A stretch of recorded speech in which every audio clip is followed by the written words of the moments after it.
Oh, and now I don't know which monitor is which. Let's see. Okay, I got it. So I can only see you right now. Oh, Let me there we know go. when you. Okay, great. Hi, everyone. Welcome to the third edition of Letting the User Drive Dynamic Power BI. This year, it's a lot more exciting and a lot better. We have all new techniques, and some of the old ones are much faster than they used to be. So without much further ado, let me get started here. We got a lot to get through. My name is Robin Abramson. I'm a lead data architect at 3Cloud. I've been doing data for 21 years. I was on the former past board of directors way back about 1 million years ago. I love Power BI, and I live in the Pacific Northwest. So what is dynamic reporting? As Power BI becomes more popular, a greater number of users are using reports to find the actionable data that helps them run their business. But we're still in, even this many years into Power BI, we're still in a point where about maybe half or more of your users are just wanting to export that data into Excel so that they can shape it into whatever they need to give them the actionable points of metrics that they need to do their business. So what can we do about that? Well, in the old school way of looking at things, users looked at reports to see how they did. They scrolled through their SSRS.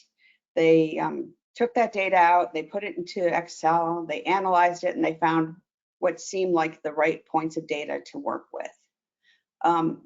This could be great if they were really good at it and they knew their business really well. And in other times, people would just go to meetings with tons of Excel spreadsheets. They would argue over what were the right metrics to use.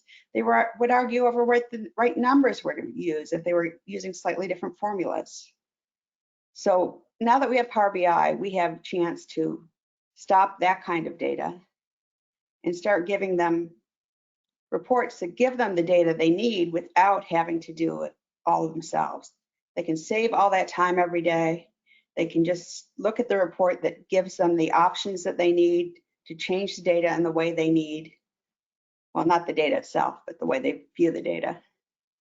And of course, I always include this particular comic because they're still going to export it to Excel. Just, expect that, be used to it, and that's the way we go. So here we go. Let the users drive. They know the data they have. They don't want to have to jump through hoops to get it. So the techniques we're going to use today are what if parameters,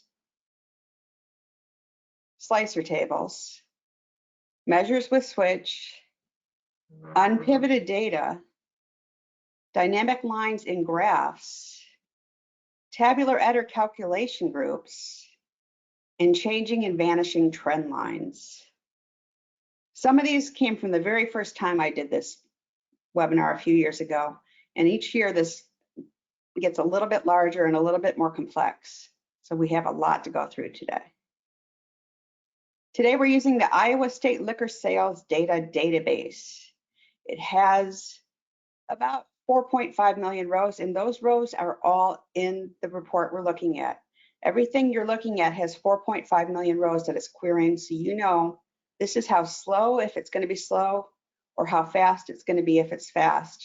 That this will work if I optimize my data when I import it. It's a wee bit excessive. You probably don't want to use this much dynamic data in any report, although some people will do a one-page report that's all dynamic and it just wows people. So just be aware that the more dynamic techniques you use, the more likely you are to slightly slow things down. First thing we're going to look at is what if parameters. By now, pretty much everyone who does Power BI is familiar with what if parameters. They're very simple. To get to them, you go to the modeling bar in Power BI, you choose new parameter, and then you fill in the form that pops up. Make sure you rename it to be meaningful, because if you have multiple ones of these on a page, it could get very confusing.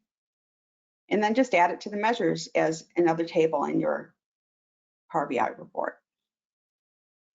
We're going to use top end measures, which is just ranking, and you'll see this measure in the report. You can look at it. I'm giving you guys a copy of the report and of all the underlying tables so that you can install them on your own computers and play around with it as much as you want. So don't worry about understanding this now. Basically, we're just using rankx, which is a very simple and common function in Power BI and DAX. And you can always find out more about rankx and a lot of other functions by going to some of the great websites that I've given you at the end of the file that we're going to be looking at. We're going to be using slicer tables to create slicers for you. These are just disconnected tables, and they help you with your slicer categories. And in some cases, you can add a relationship to your dynamic table and use them as a slicer that way as well. Oops. We're going to be using measures with switch. I used to recommend that people not use switch because it was really slow. But in the past year or so, they've actually made switch much faster. And it can actually, even with 4.5 million rows, it is pretty much just jamming through the data. So if you have a good reason you use switch and a good use case, go ahead and use switch. Okay, the first technique we're going to use is called unpivoting the data. And what we do for this is we create a new table that's just, well, I'll show you in a minute, but we first thing we do is we're going to add a unique index to the fact table if it doesn't already have one. You're going to use the fact table and unpivot it to make dynamic columns inside your file. I'm going to show you this real quick, and then we're going to switch to the actual file so you can see what I'm talking about. Make a reference copy by right-clicking on that fact table, and then you can choose reference from the menu there. Again, don't worry about taking notes on this. You're getting this file and you're getting the actual file as well. In the new reference copy, select your index and remove the columns you want to keep, and then remove everything else. The key to making everything fast in Power BI, not just this, is make your tables as narrow as you can. Get rid of as many columns as you can. And if you have tables that have both a key and a name or an ID or a UID, anything that's going to be longer than you can, try to get rid of those longer columns whenever you can, especially in a fact table. Use keys to other tables, and you'll find that you're going to be golden and everything is much, much faster. On the Add Column tab, you're going to add a conditional column and assigning a number using columns from examples. And what you're doing to this is you're just mapping your slicer table to the table that you just created. Here's some example of the code. This is from the actual file we'll be looking at. You don't need to pay much attention to this at first. You can study it later if you want, but you can also just literally copy paste this into your own code and change out the columns to be what you need. And the next thing we do is we right-click and unpivot. We right-click on the index column, that is, and then we unpivot the other columns. And it creates something that looks a little bit like this. You'll get an attribute and a value. And for each one of your records in the fact table, you'll see there'll be now multiple records inside this table. Once it's loaded, you add your relationships, and here is another place we're doing something that's not really a best practice, but it's the only way to make this kind of dynamic table work properly. You have to add a both-way relationship. Here's a column with switch example. Again, very, very simple code. Used to say don't use it. Now I say use it if you want. Here's an example of a dynamic table name, which is just a label measure. And then once you want to add this label measure, you click on the table itself and go into the paintbrush under visualizations. You'll choose the ellipsis for conditional formatting. And then this little box here will pop up and you'll choose the field that you want to format on. And here's an example of what you would get. This is actually a really old file, but I kept it in here for, since we're doing an update, I thought I would show the first year's version of this. Okay, and so now I'm going to switch to, this is what the file looks like on the web. This is in our 3Cloud Power BI tenant. And as you can see, the first page I have here is actually using those dynamic tables. And we're going to actually look at this in the file itself, but I wanted to show what it looks like on the web. What I've done here is I've created 2 different dynamic grouping sets. And the reason for that is sometimes users want to be able to know where their numbers are coming from. Where are the high sales? Is it something that a particular group of stores is performing well? Is it a particular item that's going through the roof? Where are these numbers coming from? Why are my sales numbers up or why are they down? So what you can do is you can create 2 groups and put them next to each other and compare. And I did this by creating, these are slicer tables like we talked about. And they have the values of the different categories that we're going to look at. And I can click a different category. One of my categories is actually called category. And this table down here will switch to now show you by category the top, in this case I chose the top 9 numbers, but if I can go down to 5 pretty easily. Now this is the slowest method we have, and this is with 4.5 million rows. If you only have several 100,000, you can imagine how much faster this will be. And then say I want to compare that, let's see it by store. And I can see how the Central City 2 store did a lot more business than a lot of the other stores.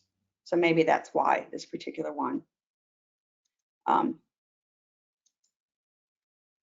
So we use this for a lot of different reasons. One particular client, which is kind of the reason I developed this, wanted to see their loss in orders due to COVID cancellations.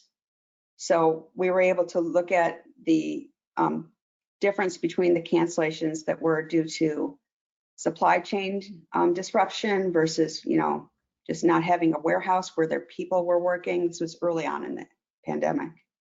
And it was really helpful for them to be able to drill down and find out exactly what was the cause of their supply chain disruption or what was the cause of their sales numbers going down in those first months. And by doing that, they were able to focus in with a kind of laser-like focus on the areas where they were losing, sales or losing sales just to delay. And because of that, they were able to save some jobs, which was pretty cool. So let me just go to the actual file right now. And again, if you look at the link that's in chat, you will actually be able to download this file, the PowerPoint presentation, and the data CSVs, so you can look at this on your own computers as well. So here are the 2 different groups that I did. And as you can see, I have the group by, which is from this category chase table that I made. And then I have this is the top records that I made using, if we went to modeling and created a new what if parameter to do that. And they're both using the same what if parameter, but I've gone into the format and turned off interactions between them so that they're not affecting the other dynamic grouping. And as you can see down here, we've looked at not the normal category, that this isn't sales, this isn't vendor, this isn't county, this is called the dynamic sales category. And here's the unpivoted table that we made earlier. And what I've done, and this is also in the other file, is I've created this dynamic column. And again, you'll have this so you can double click it, but it's really simple. It just says, okay, I have my dynamic grouping right here. I'm going to look at that category choice, see what it is, and then I'm going to match it to a related column to my fact table. And that's all this does. It's very simple. Again, if this table had only had, say, 500,000 rows, it would be lightning fast. Right now, it's a little bit slow. Not terribly slow, but a little bit slow at 4.5 million. As you can see, it's pretty fast on this computer.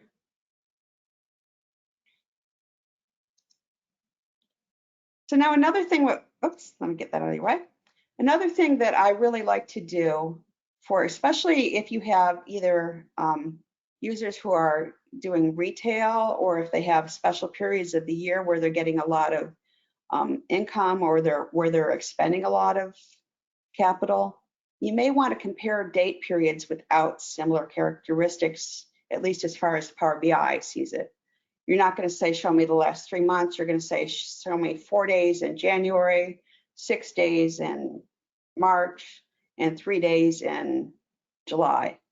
And one of the easiest examples to use this for is to look at retail dates for holidays, because they're going to be running sales. They're going to want to see how successful they were over years, to see how successful sales campaigns might have been.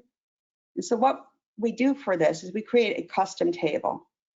And it's basically just, in this case, I've called it holiday records, but it could be sales records, it could be sales days, it could be corporate finance days of some other category. And I've just got a calendar date in here.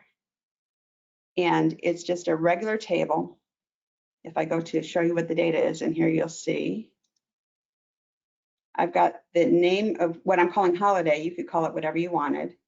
I've got a calendar date, and I've also got a version with the year in case I wanted to use it that way, but I'm using year, so I didn't need to do it that way.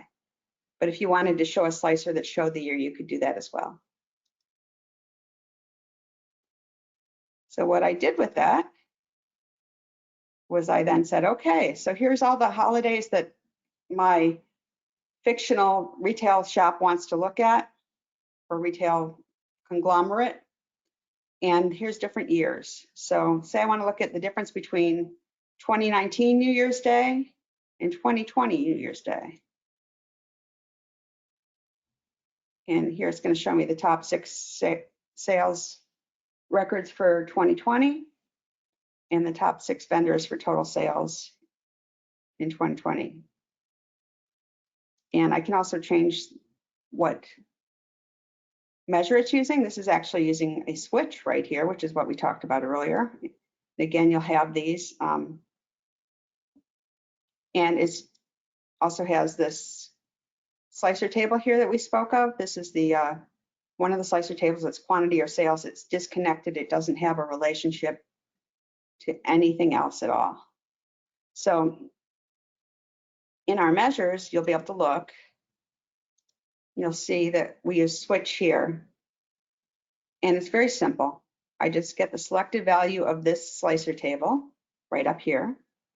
And I choose, is it quantity sold? I have my sum of quantity. If it's total sales, I have my sum of sales. Very simple. I can choose how many records I show, again, by using the same parameter table. And I can choose a different item to group by. I can choose a different holiday. Very, very fast.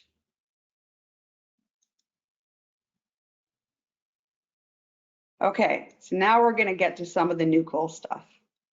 Calculation groups. If you haven't used calculation groups yet and you've been wondering what they are or a little bit wary of them, don't be. They're super easy. They're a lot easier than I thought they were going to be, that's for sure. To use a calculation group in Power BI, the easiest way is to use Tabular Editor.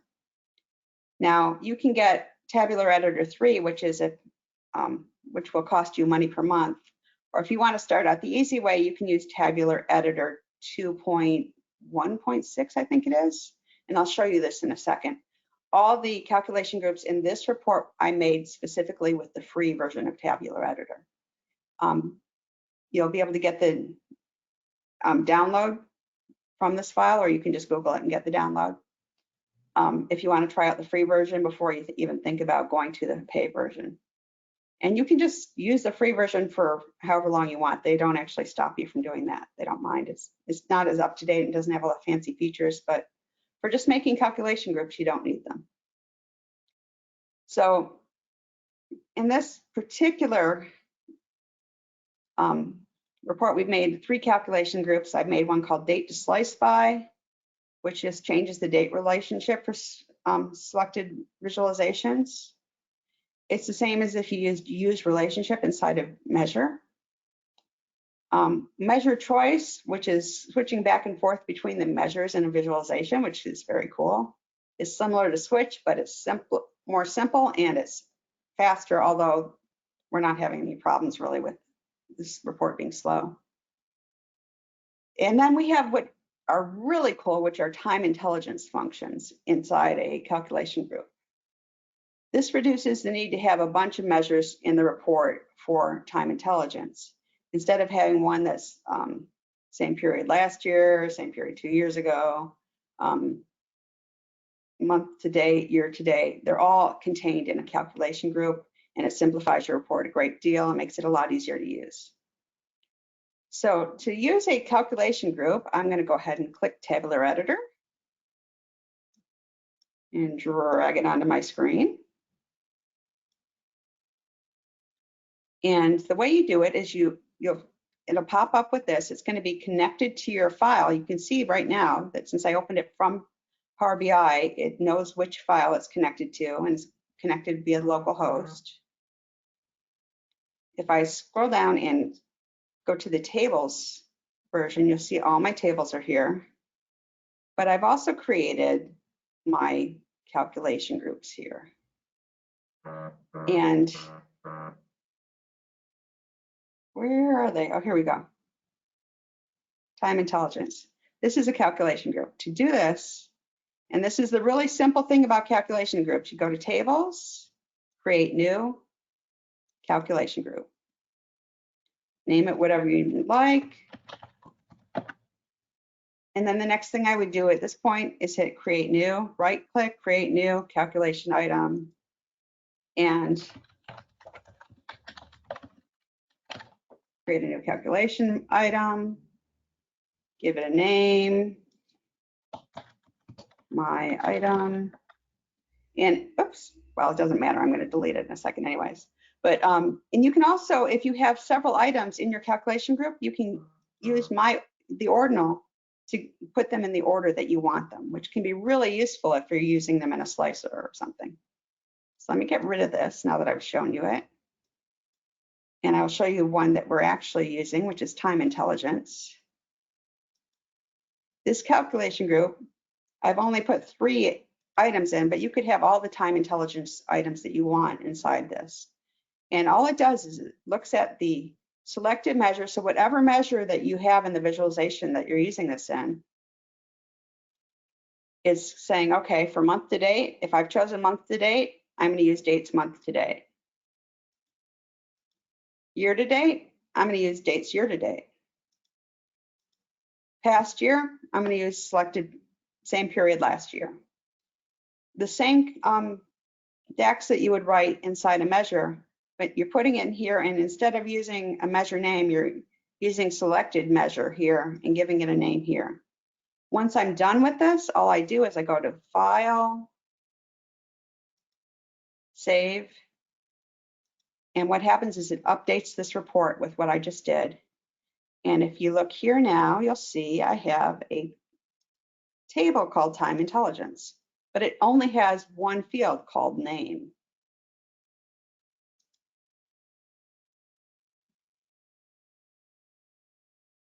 Oh. And it helps to choose something with actual data in it to show you. So how have I used this?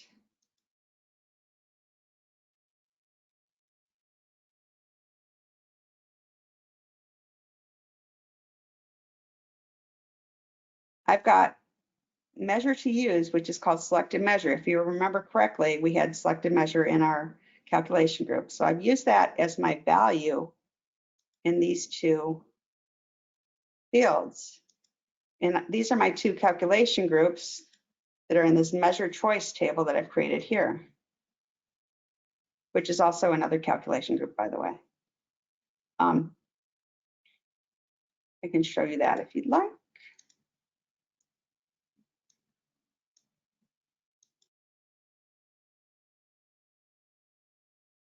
This is a calculation group.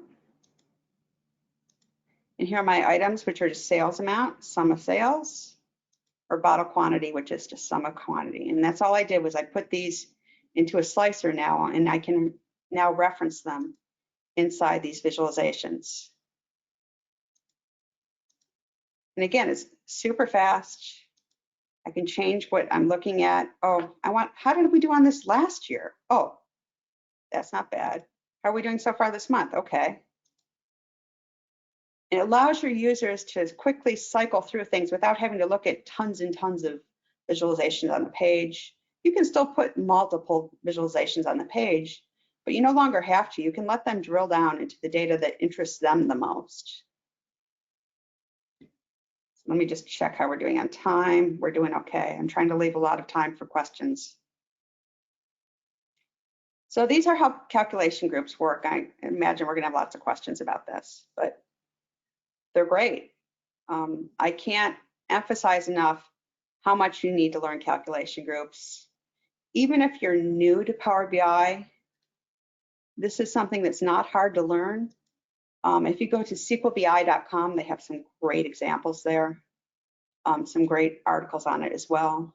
Oh, I hate it when I see that I moved something while I was trying to demo it, but that's okay. Now, another technique I like to use, which I don't think I've seen a lot of people using this, or really anyone using this, but I love using this, is sometimes you have your users want to use different, they don't want to look at everything at once. They might want to just look at one trend line and say, hey, how are we doing in this category? Or let's compare this category to that category. Let's see, I know our sales were great this month or this year, but why? What was causing it to be that way? So what I've created is this very simple to create visualization where you can have a cumulative line chart, or you could have a bar chart. A bar chart's not going to look as great because it's going to end up with missing slots, but it works great for line charts. And so what I've done here is I created 3 categories. These are just 3 disconnected tables, and they all have the same data, and I'll quickly show you what data. They're just these are the top 10 categories of sales from this Iowa Liquor. The reason I use the Iowa Liquor is they provide this gigantic free data set that anyone can download from their website. And every year it has consistent data. It's really easy to use if you ever just want to do a sample report of anything. And as you can see, these are all exactly the same. So I've created slicers out of them. They are not connected to anything. You can see here, they're just disconnected. Also, when you do get the file, I've taken the liberty of making some different layouts for you to look at so you can see how the different dynamic results are achieved. Here's the dynamic date. Here's just the regular tables with nothing dynamic at all. So now what have I done? So I have 3 categories. You could make it 10 categories. You can make it 2 categories, as many as you want. The great thing about line charts is as long as they're big enough, they can take a lot of lines. So say I want to look at, let's compare blended whiskeys to 100 proof vodka. And that's all I want to see. And just like that, one of the lines vanishes. But you know what? I just want to focus on the blended whiskeys. Just like that, another line vanishes. How did I do that? They're still showing in the values. It's so simple, it's ridiculous.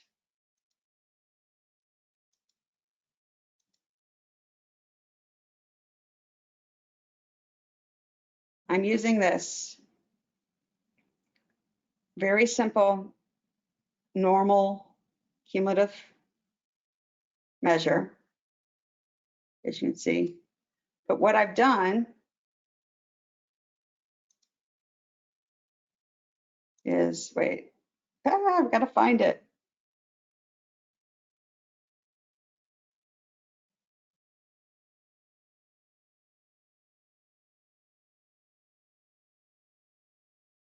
What I've done is if selected value is do not use, which is this, I gave it this ID of 999999, it returns blank. Otherwise, it just calculates and gives you your line. So even though the data is there, if I've chosen do not show, it gives me a blank line. So I can add the lines right back in.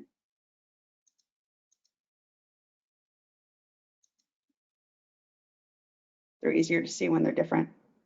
And it's, again, because they fixed switch in the last couple of years, even with 4.5 million rows, this is just super fast.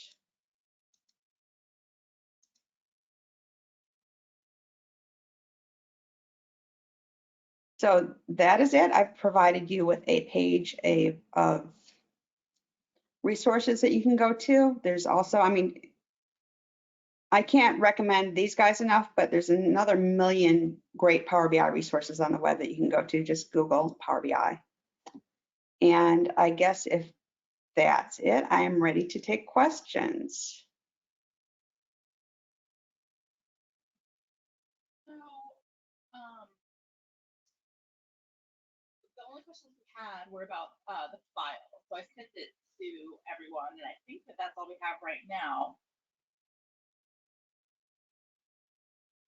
I don't see any other questions. We have some comments. So that's about it. Oh, here comes one. Can you see them, Robin, or do you need me to read it? I'm sorry, can you repeat that? Can you see the questions, or would you like me to read the one that just came in? Why don't you go ahead and show them to me? It should be in your control panel under question if you open it up. But the question is, can calculation groups use existing measures to reduce duplication? Yes. Yes, and you would just, in the calculation group, you would literally just put the measure name as your calculation. So good question, and I actually did that in one of the calculation groups that's in the report. You'll be able to see it when you look at the report. That was our only question. We can give it a couple seconds to see if any more come in. But okay. Usually people have so many questions. I'm going to assume that that's because I explained things and not because they fell asleep while I was talking. No, you didn't explain anything. Okay, well, I guess that's it then. We're finishing early today. Okay, great. And this session has been recorded. And if anyone would like to watch it again or refer to another colleague or something, it will be up on our website by the end of the week. So thank you so much, Robin. We appreciate it. Thank you. Bye-bye. Everyone.